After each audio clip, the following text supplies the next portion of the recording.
Well, we're going to take you to Copenhagen now, where US Senate Democrat Chris Coons is speaking after his meeting with leaders of both Denmark and Greenland. Let's listen in. Arctic security going forward. As the climate changes, as the sea ice retreats, as shipping routes change, there are legitimate reasons for us to explore ways to invest better in Arctic security broadly, both in the American Arctic and in our NATO partners and allies. Second is that we seek to find a way forward through this moment that reinforces the 225-year-old partnership and alliance between the people of the Kingdom of Denmark and the United States. And we return to Washington after this trip with a renewed passion for finding ways that we can engage that are respectful and constructive.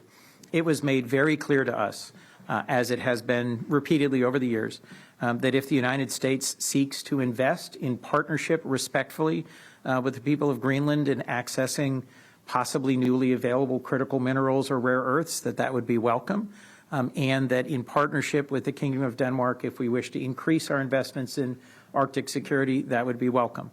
But the challenge here is for that to be done in a way that is deeply respectful of Danish sovereignty and of our NATO alliance. So with that, I think we're happy to take questions, and we appreciate everyone who's been a part of this. I'm going to call on Trina first, if I might, just to make sure that Greenlandic Press gets a question asked and answered. Thank you so much. And please, I encourage members of this delegation, if you've got an answer that you think we have to give that I've missed, please jump in. Thank you so much, Senator Kuhn. I would like to ask what can Greenland and the Greenlanders do to help this process moving forward? What can you say to them that they can, that they can help with?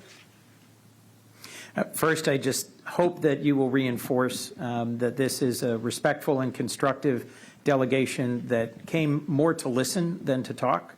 And speaking for myself, and I suspect it's true across all of us except Senator Murkowski, I learned a great deal about Greenland that I did not previously know. More than anything, that it is a remote and difficult place to live, and that the population of Greenland has managed to carve out of an exceptionally difficult environment, a culture and an approach to living that is worthy of deep respect, and that our assets there are relatively limited, and that our partnership with the Greenlandic peoples is critical to our having a better informed understanding of what the real circumstances are in Greenland and what the possibilities are for respectful partnership. If I may Please. just add to that, there have been, I think, significant efforts between not only the native people in Alaska, but many Alaska business interests that have formed partnerships and relationships with the people of Greenland, focused on areas of common interest.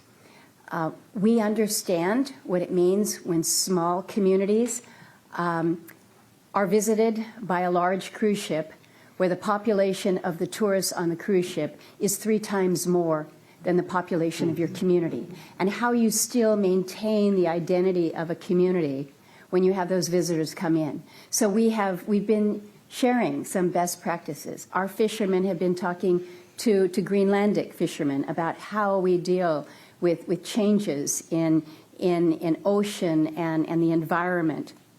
We've been talking about different governance structures.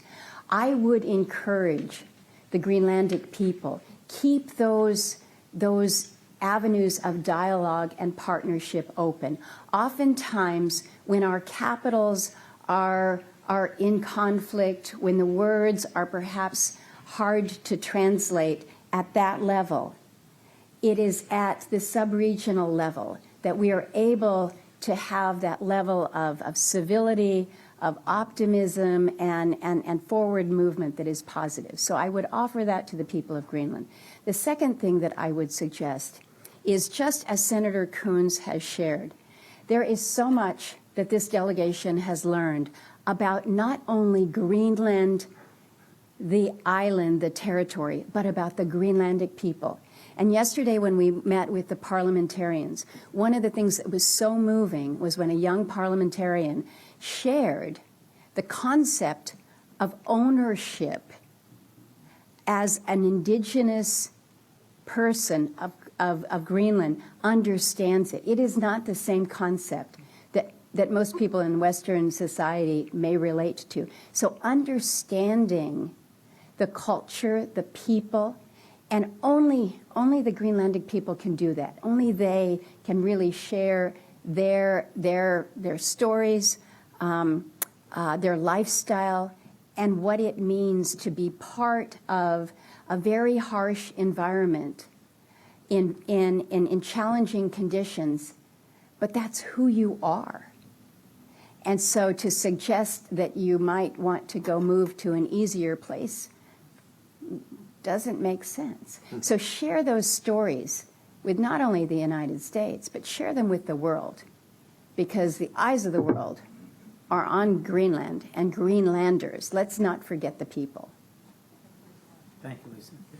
My first trip to the Arctic was with Senator Murkowski, and you can see why. And there was a very earnest request from the Greenlandic parliamentarians for dialogue and for continued dialogue, which I very much hope Senator Murkowski and others among us will continue to facilitate. Elizabeth, did you have a question?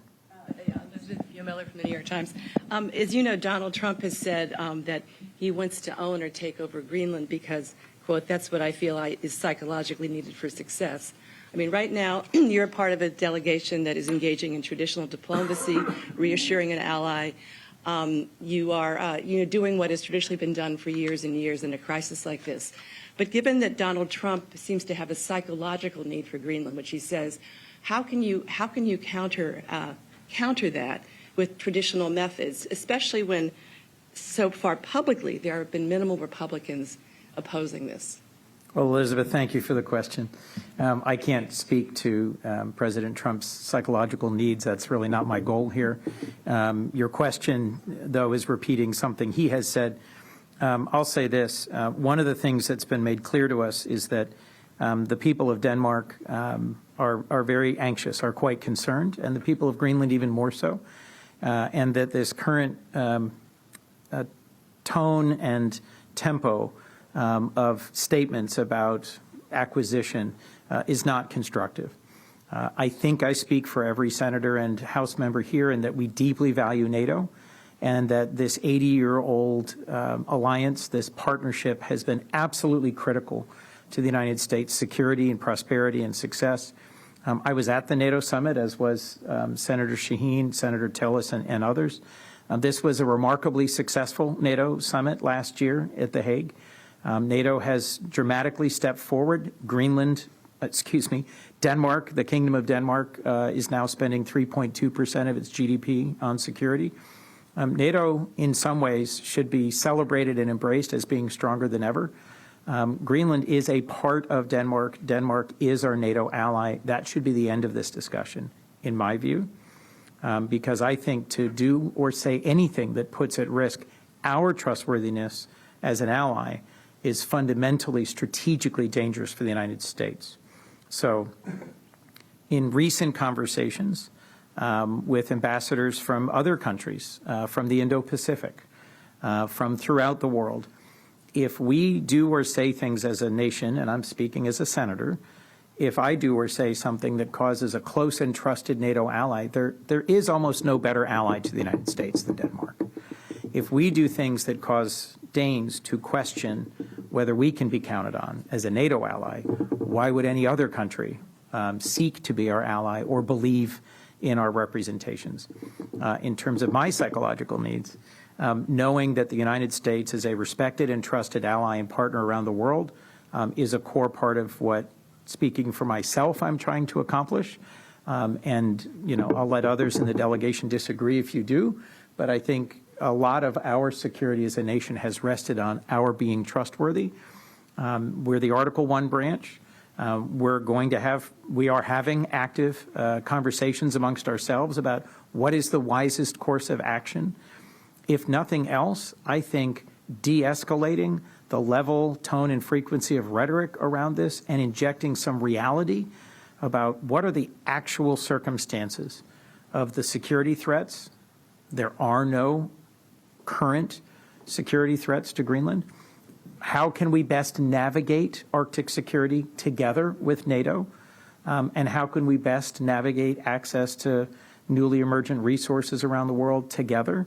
Those are conversations that we intend to continue when we get back to Washington. So, But I will speak as the sole Republican that's standing here at this moment, because you have suggested that this is a partisan issue. Support for our friends and allies, whether they be the Kingdom of Denmark or others, should not be a partisan issue. And I think it's going to be important for us as members, not as Democrats or as Republicans, but for us as members of Congress who have been here at this moment in time, to return to Washington to speak to all of our colleagues and those in the administration about what we have heard, what we have shared, so that there is, again, greater understanding. We cannot allow this to become a partisan matter. We just simply cannot. And I think the way that we keep it from being partisan is by full education, dismissing some of the assumptions that some may have, and then acting together.